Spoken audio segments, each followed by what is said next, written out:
Hollywood, California, the Lux Radio Theater presents Barbara Stanwyck and Melvyn Douglas in Dark Victory.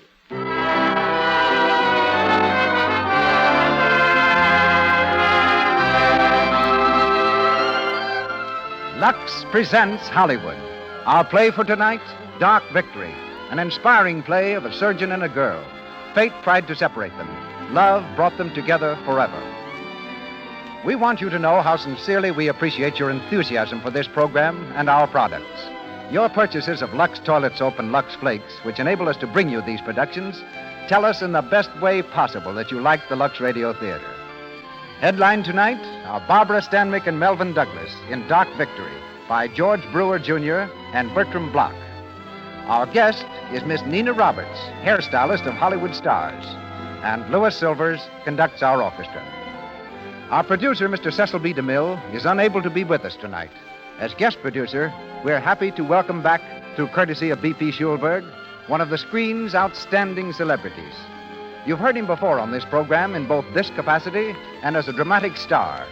A great actor, a genial host, a splendid gentleman. We're proud to present Mr. Edward Arnold.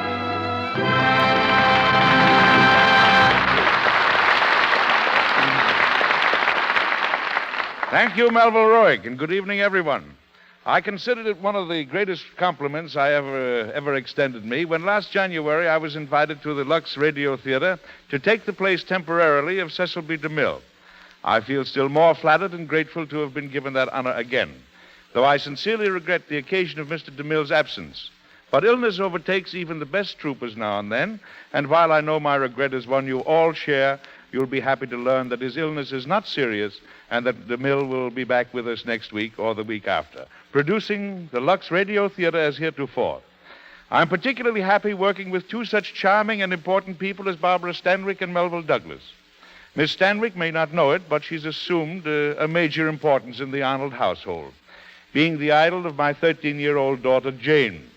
The love of my daughter's life happens to be horses, and ever since Miss Stanwyck acquired a ranch in the San Fernando Valley and began raising fine horses, Jane's invariable greeting when I come home is, "When are we going to get a ranch like Barbara Stanwyck's? Hello, Pop." When it comes to off-screen activities, I have a little more in common with Melvyn Douglas. We're both pretty fond of good music, both have wives who are singers, and at present, Melvyn and I are hard at work in a drive for the Symphony Society of Southern California. Miss Stanwyck comes to us from 20th Century Fox Studios, where her new picture is called Always Goodbye. Tonight we hear her as Judith Traherne. Mr. Douglas, who plays Dr. Frederick Steele, is a Columbia Studios and Metro-Goldwyn-Mayer star and is now at work with Louise Reiner in The Toy Wife. Our curtain goes up. The Lux Radio Theater presents another outstanding Broadway play, Dark Victory, starring Barbara Stanwyck and Melvyn Douglas.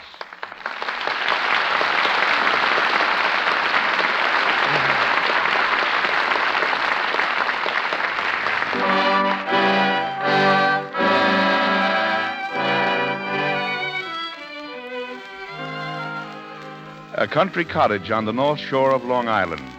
It's 2 o'clock in the morning. In the darkened living room, a telephone jangles wildly. From the hall comes Dr. Frederick Steele, a robe thrown hastily over his pajamas. He switches on a lamp over the desk and lifts the receiver.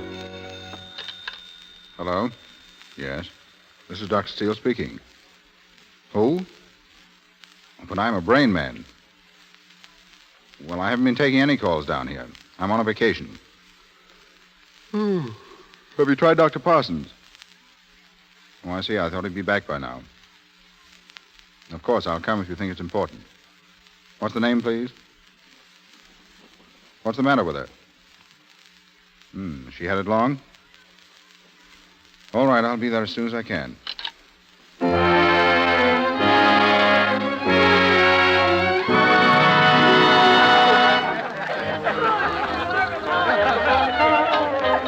Did you get the doctor, Alice? No, Mr. Hearn, not Dr. Parsons. There's another one coming, Dr. Steele. Steele? Who is he? Judith, what kind of a hostess are you? Come and join the Oh, party. Leslie, please. Martha's sick. Oh, she'll be all right. Well, I'm worried about her. Leslie, see if you can keep them quiet in there, will you? And for heaven's sake, turn off that radio. I beg pardon, Mr. Hearn. Dr. Steele is here. Thank you, Harvey. See what you can do, Leslie. Dr. Steele? Good evening. I'm glad you could come, Doctor. Thanks. I've been wondering if I came to the right place. Oh, you mustn't let the noise confuse you. I'll try not to. Where's the patient, please? It's Mrs. Blaine. My maid will show you to her room. This way, Doctor. Thank you. I'll be up in a few minutes. It just came on me all of a sudden, Doctor. I had a pain here. Then I got dizzy just like that. And then I don't know what happened. I feel a little better now, though. But I'd feel terrible if I thought I couldn't ride tomorrow. We're having a hunt, you know. Really? Riding to hounds. Oh, you think I'll be all right, don't you? Yes, I think you'll be all right. Excuse me. But aren't you going to prescribe something? I'll take care of it. Good night. Well, Doctor? Did I leave my hat in here? Are you going already? How is she? Oh, she'll be all right with proper nourishment and care, and if my advice is followed, to the T.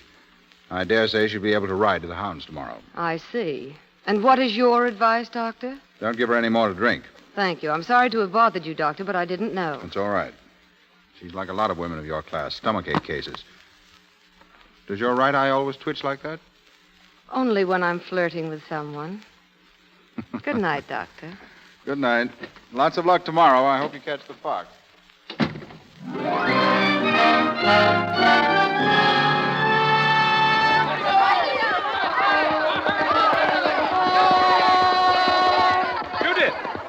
Judith, we're way off. What's the difference? Well, they've all gone down the road. We'll cut across the field and meet them. I'll race you to the fence, Leslie. It's a go. Come on, Stardust, come on. The rails are up. We can pass right through. First one through the gate. Keep to the left or you'll miss it. Oh, stick to your riding, Leslie. Over this way. Bear to the left. I know where I'm going. You're too far over. You missed the gate. Come on, Stardust, come on. Judith! Judith, for God's sake, you're going right for the fence. Come on, come on. Judith, look out for the fence. Look out, Judith!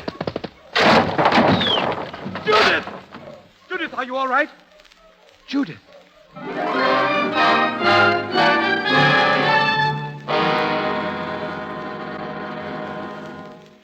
asked you a question, Judith. Won't you answer me, please?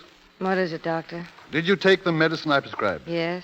Did it do you any good? Yes, I told you it did. Why do you keep after me all the time? Because I'm not satisfied with your condition. Well, I am. I'm all right, I tell you. I had a bad fall. It didn't kill me. I'll get over it. You had that fall almost 4 months ago.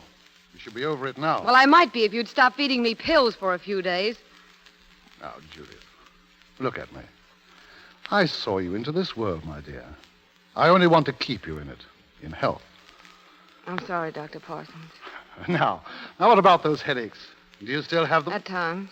When did you have the last one? I don't know. Yesterday, I think. They're nothing. I've had them before. Before? Before you had the fall? Yes. Judith, I want you to do a favor for me, will you? Well, what is it? Now, please don't refuse me. I want you to go into New York with me. I want you to see a man there, a doctor I have great faith in. Oh, Dr. Parsons. Now, please, Judith. I just want to satisfy myself that everything is all right. Now, will you do it? For me? Very well, Doctor. Good. I'll go and call him now. I won't be long.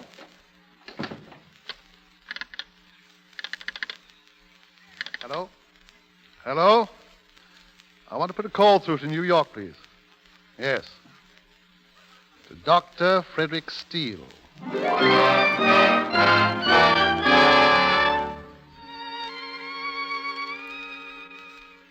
I tell you, Parsons, I can't do it. I told you on the phone I couldn't do it. Oh, but you've got to help me. It's important, Steele. This girl I is don't one... care who she is. I can't see her. I've quit New York practice. Closed my office yesterday. I'm leaving here in about 20 minutes. Why don't you get Findlay? Finley's in Europe. All right, then get Park. I don't want Park or any of the rest of them. I know better than I am. I want you. Can't be done. I'm leaving for Vermont. Very well. It's going to be a little embarrassing for you. Embarrassing? Why? Because she's out there in your waiting room. I brought her with me. I see. Now, Steele, you're always crying out about the sad lot of humanity. Well, there's humanity waiting for you in that room. You can't turn your back on it. All right, Parsons, you win. I'll see your patient. Good. But I'm still leaving here in 20 minutes. Come in, Judith. Judith, this is Dr. Steele. Dr. Steele. How do you do, Doctor? Oh. Mr. Hearn, isn't it? Yes. Do you know each other? Slightly, yes. Well, that simplifies matters considerably. I'll wait outside, Doctor. Sit down, Mr. Hearn. Thank you. I had no idea you were this, Dr. Steele. I had no idea you were that, Mr. Hearn. Does it make any difference? Not to me. Fine. I know something of your case, Mr. Hearn. I understand you had a fall. Yes. I also understand you don't like to talk about your health. I don't? Why? It bores me, that's all. Most people love it. Is that light from the window too strong for you? No. But your right eye seems to... It's, just the same little failing, Doctor. Oh. How old are you, Mr. Hearn? I'm 27 years old, an only child, an orphan since I was 20. I weigh 115 pounds. I've had mumps, measles, and whooping cough, all at the proper ages. Shall I go on? Please. I'm interested in horses. I take plenty of exercise. I smoke to excess, but seldom drink. I'm said to have a sense of humor. Your headaches must interfere with that. I see you have my case history. They're pretty bad, aren't they? Those headaches. I can stand them. Mostly on the right side. Yes. How'd you happen to fall from your horse? We were riding for the gate. I misjudged the distance and missed it. My horse didn't clear the fence. How far to the right of the gate were you? They tell me it was about 15... How did you know it was to the right? I guessed it. Clever of you, Doctor. About 15 feet. I suppose you think I got what I deserved. How do you mean? Oh, that night you came to the house, you had a great contempt for the pastimes of the idle rich. Oh, I was a bit cranky that evening. You must make allowances for the hour. But you have a contempt for them? They don't appeal to me, that's all. Well, it's the only thing I know. What does appeal to you? Just your practice, I suppose. No, that least of all. You seem to be doing pretty well. Too well. It comes a little too easily, this feeding sugar pills to a Park Avenue clientele. Oh, I know. Stomachache cases. Yes, you can call it that. It sounds awful. It is. Then why do you do it? Because, like you, Mr. Hearn, I'm caught in the swim. Oh, Doctor, what a relief to find out you're no better than I am. But I'm leaving my practice. Clearing out. Retiring? No, just the contrary. I'm going back into medicine. That's a little deep. Well, I'm going to a remote village in northern Vermont to be a country doctor. Oh, yes, I remember now. But why? And why Vermont? I was born there, Oh, it's just sentiment then. if you like. All the same, I think I envy you. It must be swell to believe in what you're doing. Don't you? No, not the way you do. Oh, I'm not complaining, take it all in all. They dealt me a very good hand. I'm young. I have no particular responsibilities. I won't cultivate them either. I'm freer without them. I'll probably marry someday. No hurry about that. And when I do, I'll build a house on a ridge I know with a glorious view. I'll have my horses, and with luck, I'll have, about 40 years of it. I think that's a pretty good setup. Do you? That light is in your eyes, isn't it? I wish you wouldn't keep harping on that. There's nothing the matter with my eyes. But you're squinting. I'm not squinting. I'll pull down the shade. That's better. Suit yourself. It's your office. What did you do yesterday, Mr. Hearn? What? Yesterday, what did you do? Why, I went to the theater in the afternoon. I played bridge in the evening. But yesterday was Tuesday. There were no matinees. You're sure it wasn't the other way around? Oh, yes, I guess it was. What was the play? I can't remember the title. It wasn't very good. Too bad. How'd you come out at bridge? Let me think. Quickly. Well, I can't remember. You lost, didn't you? Yes, I lost. How much? How can I remember? I play bridge every day. You've been losing a lot lately, haven't you? Yes. Playing badly? I suppose so. Forgetting what cards are out and what's been bid. Why do you ask me all these silly questions? I told Dr. Parsons I'd try to make a diagnosis. Then all this talk... You've been examining me, haven't you? Watching everything I say, every move I make. Yes. Do you mind? I guess it's all right. Thank you. Well, what have you discovered? I don't know. I'd like you to put yourself in my hands for a few hours to make a complete test. Will you do that? Will you? Oh, I'm going to surprise myself.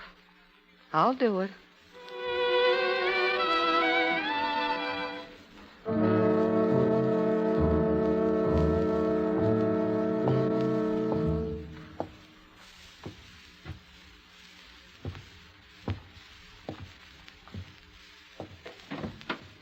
Steele, I thought you'd never finish. It took a little time, Doctor. You've missed your train, of course. Train? Oh, yes. Well, how is she? Did you find anything? She has everything to live for, hasn't she? Money, position, everything. What's the matter? Well, don't stand there looking at me like that. What is it? Glioma. Brain tumor. Good God. Where? Temporal and parietal lobes. She has a right visual defect. Is it, can we operate? Yes. Will you do it? Yes. Probably won't help much. She'll be an invalid? No, there'll be a recurrence in about 10 months. A short period of blindness. That'll be the signal The signal? for the end. Oh. She'll die within 10 months.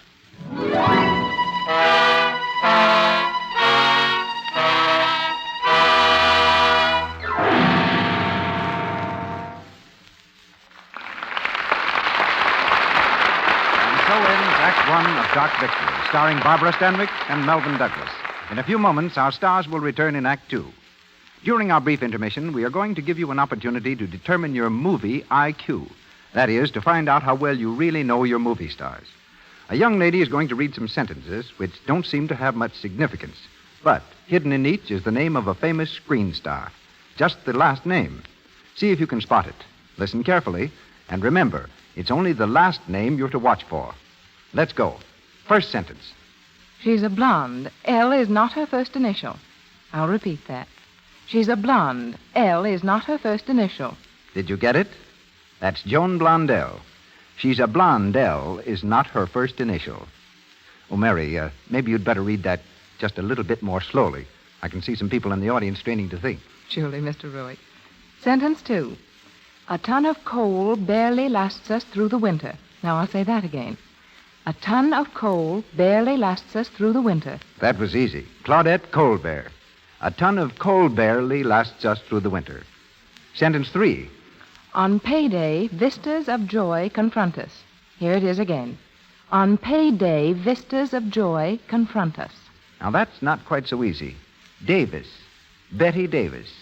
On payday, vistas of joy confront us. We named 3 of the loveliest, most charming women in Hollywood. Joan Blondell, Claudette Colbert, and Betty Davis.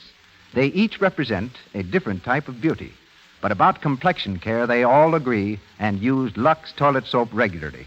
And they give you another tip. We use Lux toilet soap as a bath soap, too, they say. They find this soap with active lather a sure way to protect the daintiness that is so essential to feminine charm. Its active lather removes perspiration, every trace of dust and dirt. Leaves the skin really fresh, perfumed with a delicate fragrance you'll love. And now, Edward Arnold.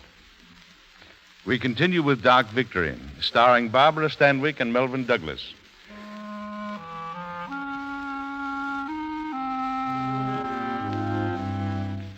With a strange willingness which she herself did not understand, Judith placed herself in Steele's hands and underwent the difficult operation. But she still doesn't know that her cure is only temporary, that certain death is waiting for her before a year is gone. In her hospital room, she's propped up in a wheelchair by the window, gazing up at Steele, who stands in front of her. And I'm going home in a week, you promise? I promise. Oh, I'm glad. It'll be grand to be home again.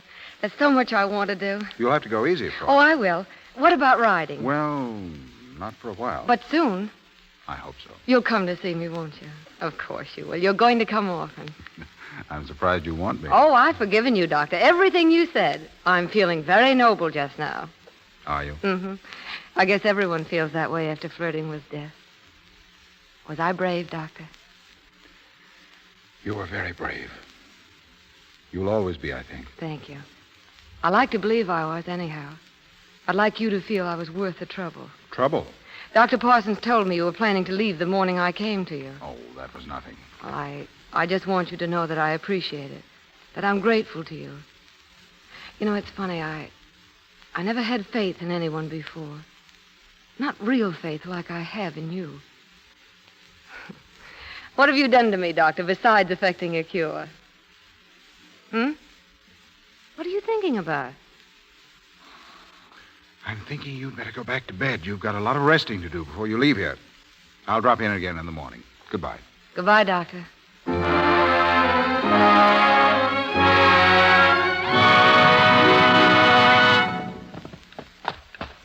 Give him a good rub down, Michael. Yes, miss. How are you, Martha? I'm stunned. Is this really you? Yes. Well, Alice told me you were out riding. I thought she'd been drinking. Did you just get here? 10 minutes ago. Oh, you must be the first. Come inside. I've got a lot to tell you. Who else is coming? Oh, it's a big weekend. Harker, Les Clark, the Todds, Mabel, Jerry Levitt for you, and Dr. To Parsons. lend a medical flavor. Go ahead, Martha. Anyone else? Well, I mentioned Fred Steele, didn't I? You very pointedly did not. Well, he's coming, of course. I've rather bitter memories of Dr. Steele. He's very rude. Oh, he's not really. He's marvelous when you get to know him. You seem to know him quite well. I'm trying to. You've been pretty hard hit, haven't you? I'm in love with him. And he? That's always the first question one asks. I don't know. He's so hard to see into. Oh, he's conscious of me. I affect him pleasantly, and he may be in love with me. But if he is, he doesn't show it. Why couldn't the Spaniards or the French have landed on Plymouth Rock instead of the Puritans? Well, he enjoys being with me, I know that. And he's opened my eyes to a new world. He's the first thoroughly fine person I've ever come close to. What's the matter? English is your common tongue. What else have you in common? Oh, don't joke about this, I'm Martha. not joking. If I married him, I could teach him. Well, my pet, get him if you can, and my blessings. Only, remember the man who went hunting with a butterfly net and routed out a panther. A panther. Yes, that would be just the thing for my farm. Farm? You have no farm. Oh, but I might have one of these days. In Vermont, darling.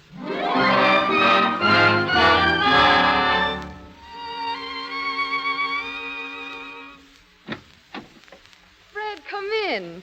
Oh, I didn't expect you until dinner time. I thought I'd come early if you didn't mind. Oh, I'm glad you did. We can have a talk before the crowd gets here. Sit down. I'd like that. I may not see you again for quite a while.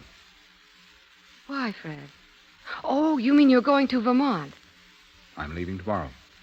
So soon? It has to be sometime. Of course. How have you been, Judith? What? Oh, fine. Let's have a look at you. No headache? None? Been sleeping well? Beautifully? Appetite good? Marvelous. You see? I know all the answers. Good. Now stand with both feet together. Close your eyes. How's the balance? Perfect. I find nothing wrong. There isn't. I rode today. Oh. How'd it go? How did it go? I wish I had a gift for words, Fred. For the first few minutes, I was tense. I couldn't forget that day when I crashed into the fence. I saw the whole thing happen again. And then my horse responded. I put him to a hedge. We cleared it beautifully. The fields lay clear and green before us. I was free. And what was better, I was myself again. Oh, Fred, how can I ever thank you? Oh, don't let's talk of thanks. I owe you so much. I've been repaid 1,000 times for anything I've done. And I never want you to feel under any debt to me. I think that's the nicest thing anyone has ever said to me. Are you so generous to all your patients, Dr. Steele? Judith, you know what I mean. Oh, perhaps I do, and perhaps I don't. How much of what you say do you ever mean? I mean that I care so much that I'll be ready to come to you halfway across the earth whenever you call me. Is that better? You sound so serious. Well, it was a serious speech. It had such finality to it. Fred, what's disturbing you? Nothing. Yes, there is. Why do you choose just those words whenever you call me? I was trying to fit the role you picked for me. Oh, you're not telling me the truth, but that's your privilege. I'll get it from you sometime. Perhaps later in the summer if I should see you. What? Well, you see, a real estate friend of mine told me last night that I ought to have a place in the mountains. And where do you think he suggested I buy a place? Vermont. No, really? Uh-huh. Maybe I'll buy it. And then I can come up once in a while and stand godmother to the babies you bring. Well, I'll have to arrange for them to be born between your horse shows. You think it's all nonsense, don't you? My interest in showing horses. But I love it, and I do it well. That's something, isn't it? Oh, I know. But what of the more serious side of life, my child? Oh, don't worry. That's coming, too, when I'm married. Married? Mm-hmm. Are you thinking seriously of getting married? Why not? Is it unnatural? Look at me. Is it so hard to think of me in love? What's the matter? Nothing. Fred, what's happened? Nothing has happened. What are you hiding from me? Judith, why should I hide anything from you? Oh, don't evade. You're trying to protect me from what? I tell you, there's nothing. That strange, solemn note that comes into your voice whenever we talk about me and my future. I've noticed it before. You're imagining things. Oh, don't lie, not to me. What's frightening you so? Judith, you're frightening yourself. Oh, I see. I see. This terrible thing in my brain is coming back. It is, isn't it? And this time it's going to... I'll die, won't I? Judith. I'm going to die. That's it, isn't it, Fred? Oh, God, Judith. Please. I'm all right. Just give me a minute. Light a cigarette for me, will you? Thanks. I'll have those headaches again and that awful confusion. No, you're not going to suffer again. That's all behind you now. How will it come? Quietly. Peacefully. God's last small mercy. I'll have no warning. No chance to be ready. There may be a moment. Near the end. When you won't be able to see quite as usual. You mean I'll go blind first? Just for a moment. Then you'll be perfectly all right again for a few hours. Fred, how long have I? A year? 8 months? 6? Possibly more. Judith. I'd rather you didn't touch me just now. Do you mind? I think I'd like to be alone, Fred. Why? I won't do anything reckless. I'd rather I want to be alone, Fred. Mr. Hearn, about... Mr. Hearn can't see you now, Harvey. Well, it's about dinner, sir. There'll be no dinner tonight. Tell the guests that when No, they come. no, don't tell them anything, Harvey. I'll see you in a few minutes. Yes, Judith, you can't do this. You're in no condition Oh, to... please, Fred, it can't make any difference one way or the other, and I want to do it this way.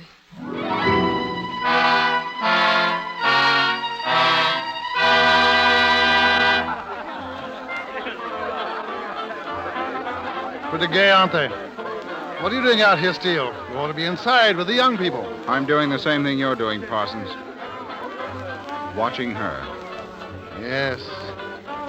Strange, isn't it? That girl in there, so full of life, so entitled to live, and a contemptible, meaningless organism puts a period to it.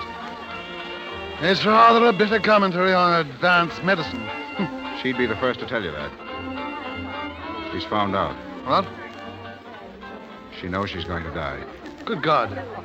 How did she find out? I told her this afternoon. You told her? Oh, how could you? We won't go into that. She caught me off guard. She was thanking me for saving her, talking so hopefully of her future. How did she take it? You know how she'd take it. Magnificently. But she's a lonely girl. She'll be lonelier now.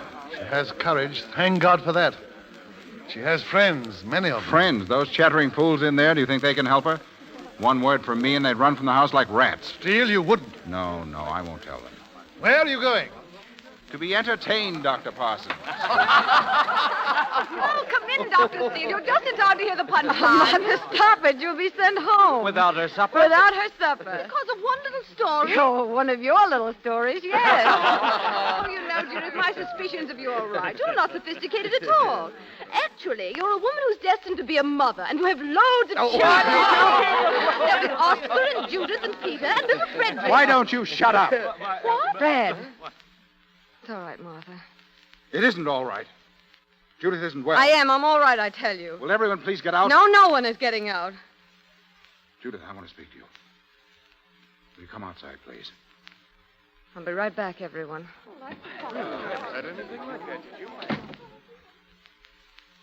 That was rotten of you, Fred. It was the only intelligent thing I've done today. I'm not going to stand by while you put yourself through an ordeal like that. What do you want me to do? Sit upstairs by myself and think how in 6 months... This isn't the time to face people who expect you to be gay and happy. I would have carried it off tonight if you hadn't interfered. And then what? Then? Nothing. You're wrong, Judith. There is something. Something more important than you think. You can find peace. Oh, he takes away my life and offers me peace. You left me too much for peace. 6 long months. Oh, God, how long they seem. Now, give yourself a chance, Judith. Don't try to adjust yourself to this thing. All in a minute, you can't do it. You're only going to make it harder for yourself if you try. Judith, trust me. I'm your friend. Too much, my friend. Oh, much, much too much. Oh, I'm talking in riddles. I dislike people who evade. But suppose I don't like myself. What of it? It'll be that much easier 6 months from now. Must be horrible to die loving oneself. I'm shocking you. No. Disappointing you, then.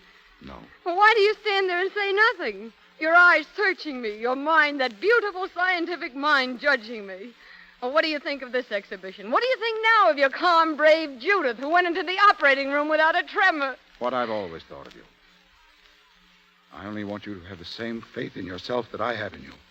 Oh, you've never had faith in me. You thought there were too many bad spots. You dislike my world. You despise it. Well, thank heaven for that world now. At least my friends will help me cram my days and nights to overflowing. You mustn't tell them, Judith. Don't ever do that. Oh, I don't want sympathy. I want action. I want to move, to live. The night you'll be filled with music. I'll put on a good show, believe me, and I'll be satisfied with that for my epitaph. No, you won't be. You're too vital a person to be satisfied with that. There's the truth, and you've got to face it. The truth is I'm going to die in 6 months. There is no other truth. We all must die. The tragic difference is that you know when. And we don't. But the important thing is the same for all of us. To live our lives completely. The doctor talks. Because I know that you want so much more than your friends can possibly give you. Because I want you to find some measure of fulfillment. Fulfillment. Haven't I been dreaming of fulfillment? Hoping and praying? Fulfillment. Oh, you fool, you poor fool. Can't you see? Don't you know? I'm in love with you. Judith. Oh, I shouldn't have done that. It was unfair of me. Judith. I never dreamt. Oh, it doesn't matter, Fred. It would have been much worse if you'd loved me, too. I know you don't think there's a place in your heart for love, and now I can never teach you. Never. Never, never. That's a terrible word, isn't it? Judith, I'm taking you away with me. Yes? Why? Because you need my help. Still my friend. Oh, go away and leave me alone. I can't rise to your heights. I only wanted you to hold my hand. You can't even do that. You're no good to me. You're no good to me at all. Sit down, Judith. No, I'm not in your office now. You can't do that to me. Oh, don't you see? You'll only stop me living the few hours left to me. My friends can lift me out of this, but you mean defeat, futility, and death. Always and always that, and I won't have it. I won't let you spoil what's left. Judith. I want you to go away. I want you to go and stay away. I don't want to see you again. Ever.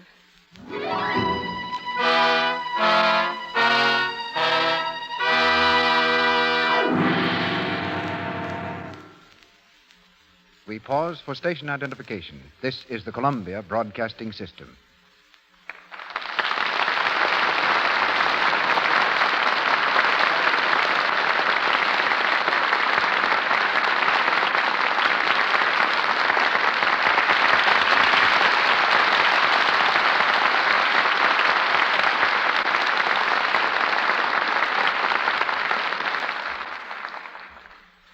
With the second act of Dark Victory completed, and with the third act to come in a few moments, we go from the serious mood of our play into a lighter vein. We devote this brief intermission to a meeting with another backstage Hollywood personality who helps make motion pictures what they are. She is Nina Roberts, chief hairstylist of the United Artists Studios. Miss Roberts has been parting the hair of glamorous stars for 12 years, starting with Mary Pickford and Norma Talmadge. At the moment, she's working on the Walter Wanger production, Algiers. And the efforts of her 20 assistants are seen in such recent films as The Adventures of Marco Polo, Stella Dallas, Stand-In, and The Goldwyn Follies. In the latter film, Miss Roberts achieved the distinction of giving Master Charles McCarthy his first shampoo, Finger-Waving Marcel. And I've been picking splinters out of my fingers ever since, Mr. Arnold. Didn't Charlie feel like a sissy getting his hair done? Indeed not. He was a little scared that his scalp might warp, but apart from that, he didn't open his mouth. Well, probably because Edgar Bergen wasn't around. But why, Miss Roberts, was it necessary to operate on Master McCarthy's curls for the movies? Because the picture was done in Technicolor, Mr. Arnold, which demands much more attention to detail than black and white films. And here's a fact that might be particularly appropriate. Each star in a Technicolor picture uses special Technicolor makeup. Before this makeup is put on and when it is taken off, you will find that the stars make generous use of Lux toilet soap. They prefer it because its active lather makes it such a fine complexion soap. A soap that removes stale cosmetics thoroughly. Well, we're glad to hear you say that, Miss Roberts. A fact like that should be interesting to the women in our audience who also use Lux soap. Now about hair. From my casual observations, the present mode seems to have come directly from the history books. The modern girl apparently wants to look more like a page boy. Right you are, but the page boy bob is now at its peak, which means another style will soon replace it, the pompadour. You'll first see it in modified form, with the hair swept up the back of the head and curls on top in the form of paillettes or ringlets. Hair will be worn sleek and tight to the head, so it will really look bobbed, and women will once again reveal the fact that they have ears. Well, there are many types of girls and faces in our audience, Miss Roberts. Would you make an attempt to distribute a little specific advice? You name them, and I'll try. Well, let's begin with the general classification of brunettes. Good. Dark hair usually looks best when it's sleek and well-groomed, because dark hair around the face usually shows a definite hairline. Blonde hair doesn't show a definite hairline, and therefore usually looks better curled. Very good. Now, what about the girl with a round face? She should wear her hair drawn smoothly from the forehead and a soft knot in the back. In the evening, a high dress will subdue the roundness of the face. Now, the girl whose nose is a trifle larger than she'd like it to be. She should avoid both the high hairdress and a lot of waves on the top. She should keep a flat hairline in the head and fullness at the sides in the form of curls or waves. And for those who wear glasses? My suggestion is never wear the hair pulled away from the face. A softly waved hairdress with some fluffiness around the temples is most becoming. And speaking of fluffy hair, Mr. Arnold, did you know that Lux toilet soap makes the hair grand as shampoo? And we use it at the studio all the time. But getting back to girls with glasses, they should choose hats with widely flaring blims, never off-the-face hats or turbans. You'll find all these types on the screen. So watch the pictures not only to see specific examples, but also to learn what's new in style. Thank you. Thank you, Miss Roberts.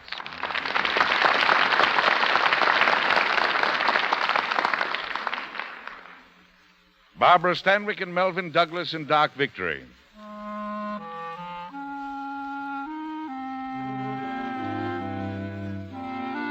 It's late October. 4 months have passed, and Judith is living desperately, cramming a lifetime into a few short weeks. But she finds no satisfaction in her mad existence, no relief from the gnawing thought that her days are numbered. She's in a car now, on her way home from a late party.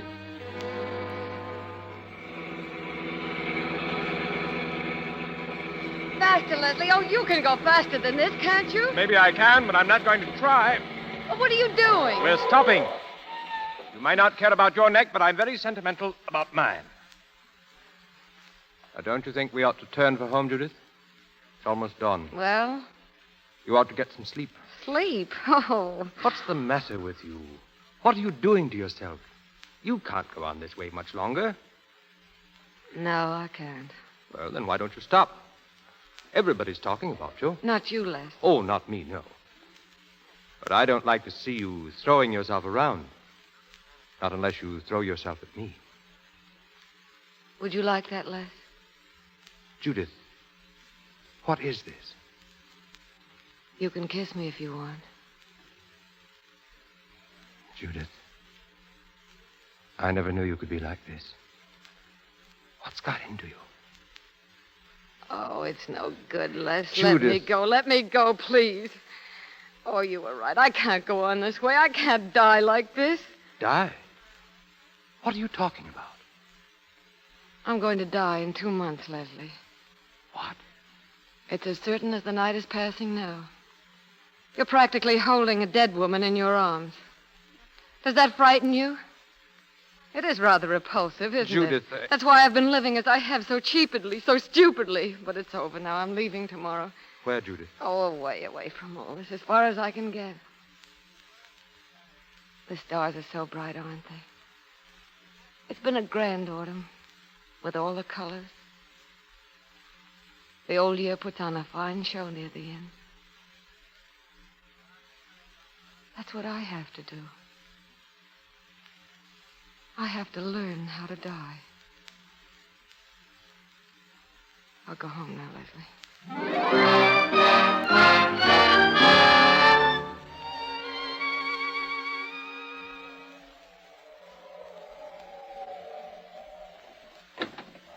Good evening, Jenny. You're late tonight, Dr. Steele. Yes, I had to stay at the Fraser's house longer than I expected. It's after 9 o'clock. I know. I saw the train pull out as I came by the station. You're tired, aren't you? I hadn't thought about it. Maybe I am. Well, I don't like your looking so tired. Oh, don't worry about me, Jenny, and don't fuss. Remember, I'm not in the second grade any longer. Oh, I'm sorry, sir. Oh, so am I, Jenny. Don't pay any attention to me. I'm all right. Oh, I thought coming back here it'd make everything different. It hasn't. You're not contented here, are you? No, nothing's ever complete, Jenny. There's no such thing as perfection. I've learned that. Now, you didn't used to think so. But I've learned. You see, I came very close to it once, Jenny. Almost to the thing itself. I held it in my hand. But there was a little flaw, and because I couldn't compromise, I lost it. I don't know what you mean. Oh, it doesn't matter. Good night, Jenny. Good night.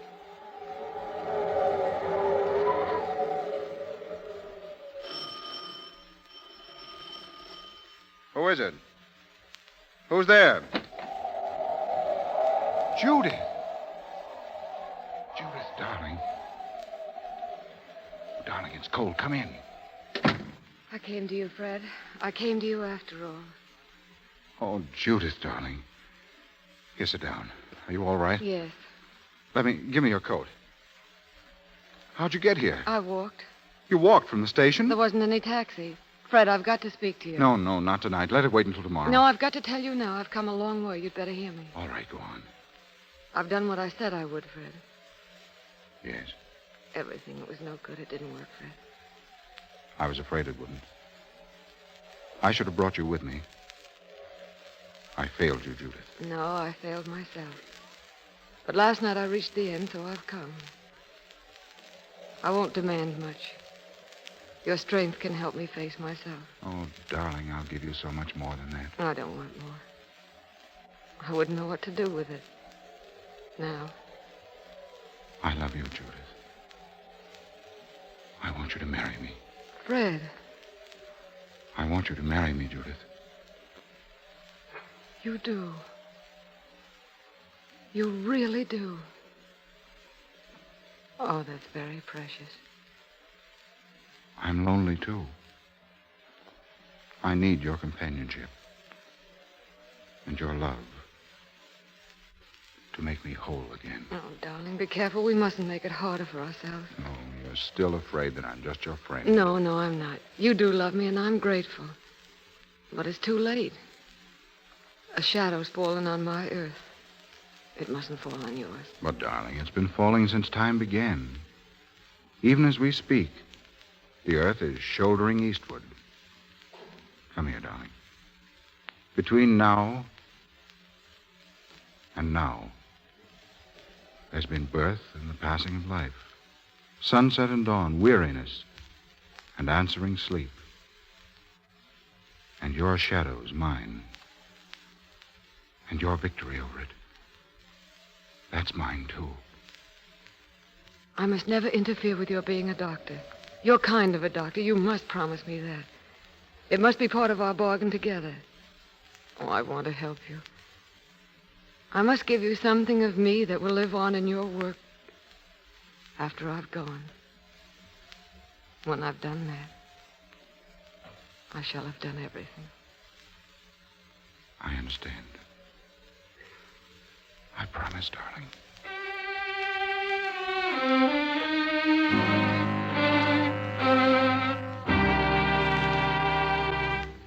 Jenny, we have a deficit for the month of $43.17. That's splendid, Mrs. Steele. As I recall, it was over 100 last month. At this rate, we'll soon be living within our income. No, don't tell the doctor. He won't even mail out his bill. Oh, Jenny, who did collect the bills before I came? The patients collected. And still doing it, some of them. Here's John Hunter with a bill of $8 rendered 4 months ago. My dear, if John Hunter ever paid a bill, the entire country would rock on its foundation. I know, and he's such a kind man. He looks just like a horse. I'll take it. Hello? Yes? Montreal? Well, Dr. Steele isn't here. Is it person to person? I see. Well, he ought to be home soon. All right. An emergency call. I don't like that. Oh, Jenny, they wouldn't call him to Montreal, would they? It's possible. You mustn't fret every time he goes out of the house. I know. I grudge every minute he's away, every second. Well, then you shouldn't have married a doctor. Oh, please don't say that. Oh, I didn't mean it, ma'am. Jenny, what was he like when he was a little boy? Who? Dr. Steele. Was he a nice little boy? He was not. He was nasty. All little boys are nasty. Oh, he wasn't. Oh, very well, then, just as you wish. Oh, dear, I wish it wouldn't cloud up like this. What? I don't like it getting overcast so suddenly. It means a storm. Storm? But the sun's out. What's bright out today? Oh, it was, you mean. It's getting dimmer every second. It's getting so dark,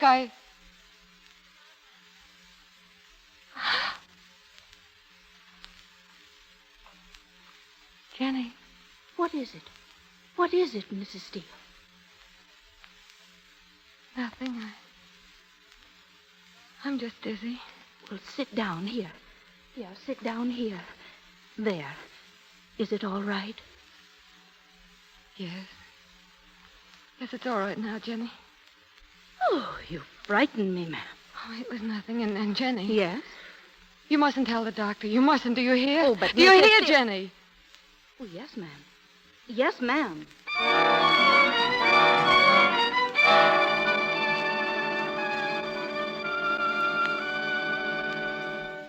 Hello, Montreal? Hello, I'm waiting for a call from Montreal.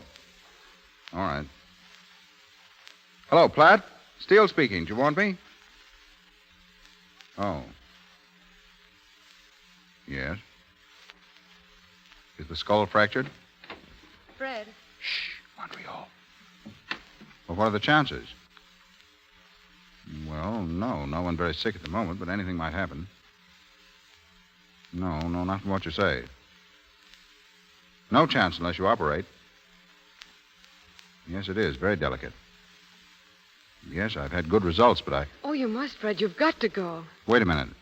But, darling, it means at least 3 days. But you must. You can save a life up there, Fred. Tell him you'll go. Hello. How about the trains?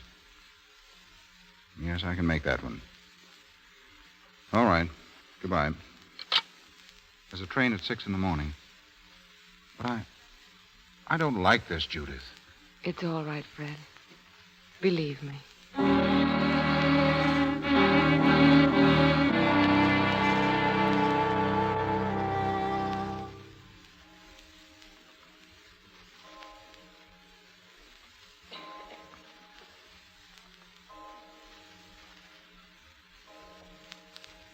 Almost time, darling.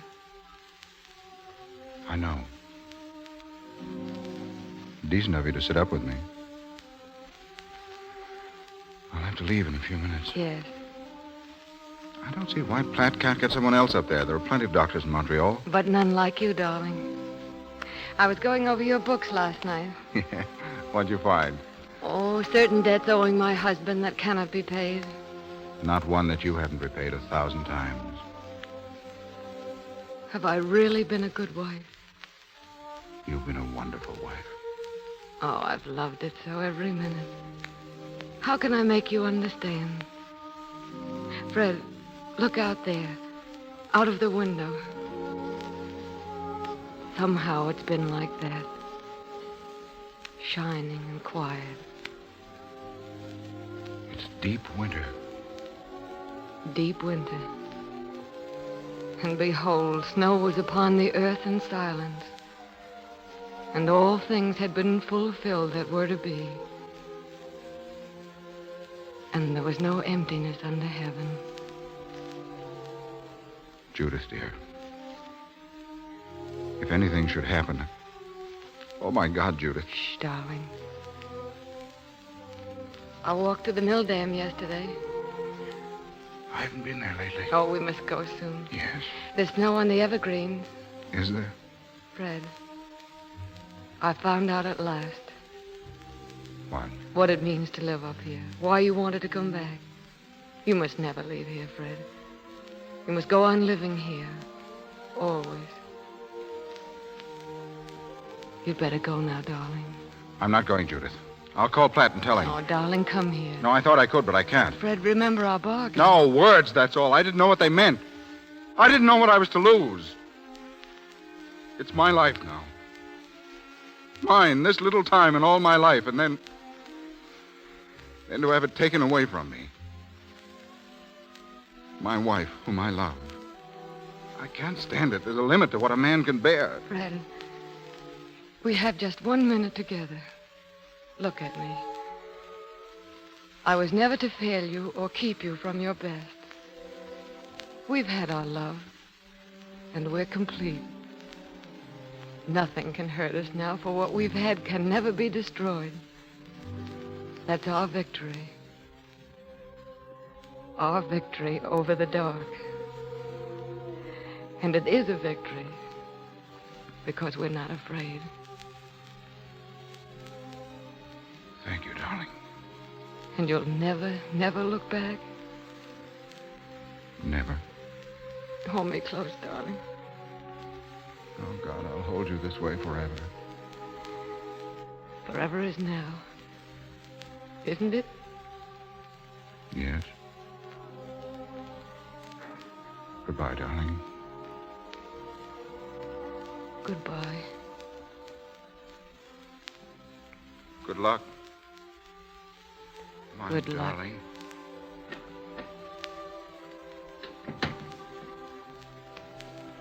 Mrs. Steele, is the doctor gone? Yes. He left this piece of paper with me. It has the address where he's going to be. He said in case you needed him. Give it to me, Jenny. Yes, ma'am.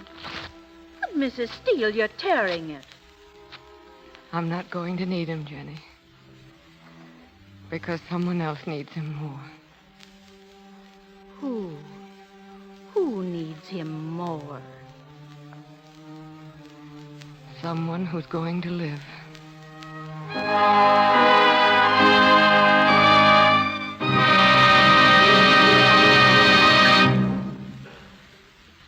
Slowly the curtain falls and our play, Dark Victory, is ended. And now let me observe one of the happiest customs of the Lux Radio Theater by bringing back for a curtain call Barbara Stanwyck and Melvyn Douglas as themselves.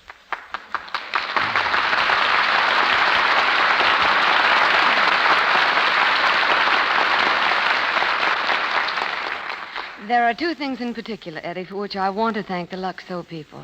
Dark Victory is certainly one of them.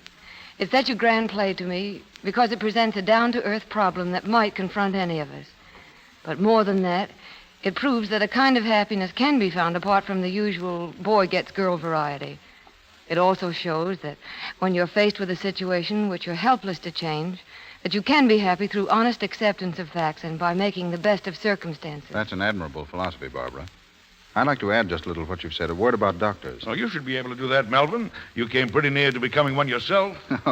Well, the nearest I came at it was to serve for a while in the Army Medical Corps. There are times, as Doc Victory's pointed out, when surgeons and doctors are quite helpless to aid materially certain conditions.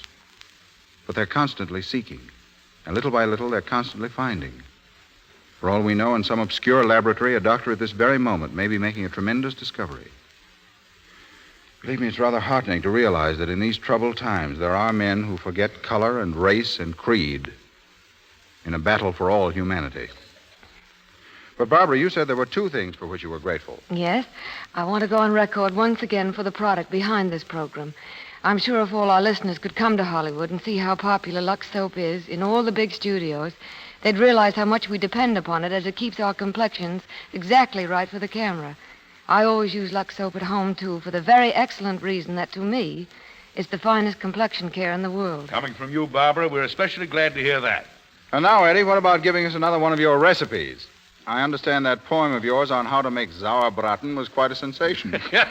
Oh, I can do other things besides cook. Really? Oh, yes. I've been doing a bit of vocalizing, singing. Well, I know you're just begging to be asked, so go ahead. Well, what are you going to sing? Won't exactly be singing. It's a sort of a recitative, Mm-hmm. Yeah. Well, it was written by Franklin P. Adams and set to music by my friend Richard Hageman.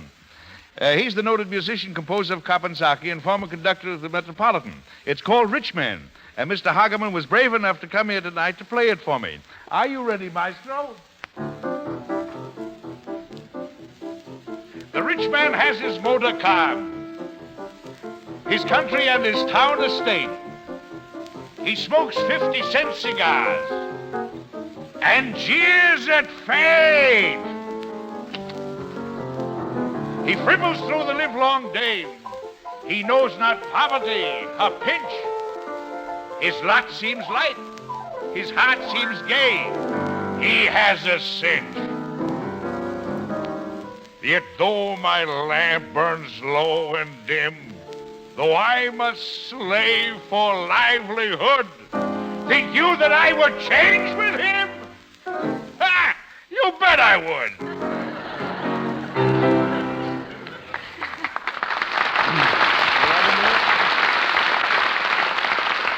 Actor, poet, musician, Eddie, you're wonderful. Good night. Actor, poet, Oh, well, what's the use? Good night, Eddie.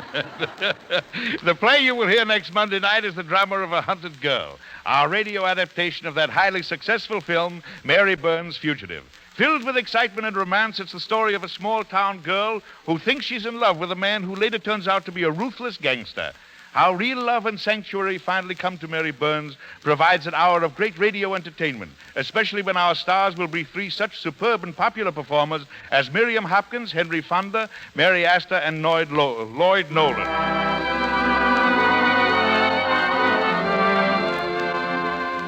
Our sponsors, the makers of Lux Toilet Soap, join me in inviting you to be with us again next Monday night when the Lux Radio Theater presents Miriam Hopkins, Henry Fonda, Mary Astor, and Lloyd Nolan in Mary Burns' Fugitive. This is Edward Arnold wishing you all good night. Melvyn Douglas is currently seen in the MGM picture Arsene Lupin Returns. And in the Columbia film, There's Always a Woman. Mr. Arnold begins work shortly on the Columbia film You Can't Take It With You. The screenplay, Dark Victory, is owned by Selznick International Studios, producers of the recent Technicolor picture, The Adventures of Tom Sawyer. Louis Silvers is from 20th Century Fox Studios, where he directed music for Shirley Temple's new picture, Rebecca of Sunnybrook Farm. Your announcer has been Melvyn Roig. This is the Columbia Broadcasting System.